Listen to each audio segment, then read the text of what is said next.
Today I am celebrating David Bellamy. Now, if you're not English and have a certain age, you probably wouldn't have heard of him.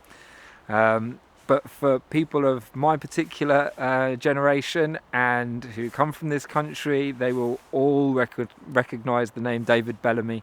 He was one of the faces of the natural world, like David Attenborough, who loved to talk about the natural world, grabbing handfuls of leaves and mud and talking to us about the beasties and the creepy crawlies that we could find.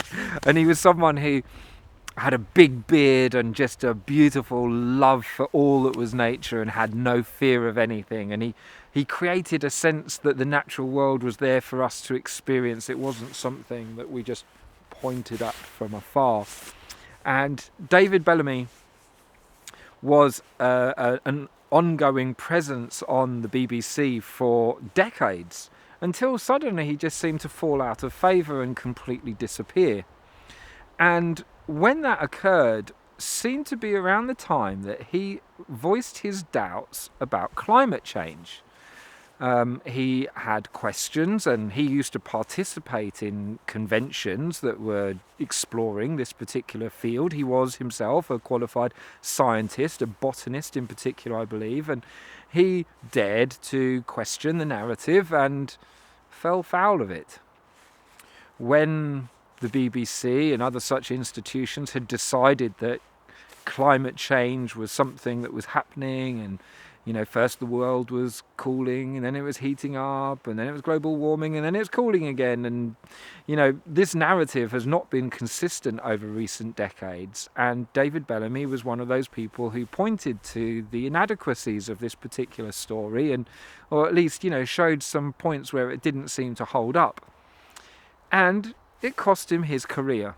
Now, it's very, very common in these celebrations that I'm sharing that it comes down to people speaking the truth regardless of what other people say about them. I have enormous respect for that, because I myself have fallen foul when I've chosen to speak up on a particular subject from very early ages. If you hold a view that is contradictory to the commonly held belief, it's something that can cost us friendships.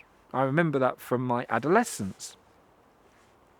So David Bellamy is someone who chose to do that and to stand up for what he believed in the middle of his career, and it cost him a great deal of work. Maybe you could say he had already established himself and earned enough money to not really care what happened, whether or not he continued to get that work. But nonetheless, I have enormous respect for someone who, regardless of what anyone would say, held true to speaking the truth.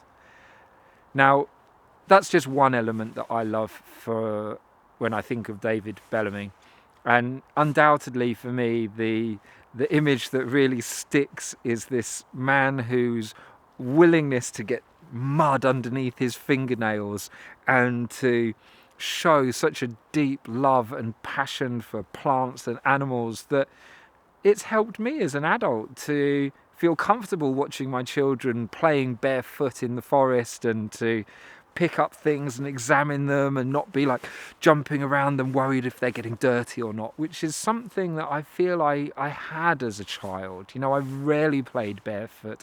I rarely touched the soil, and probably my immune system suffered for it.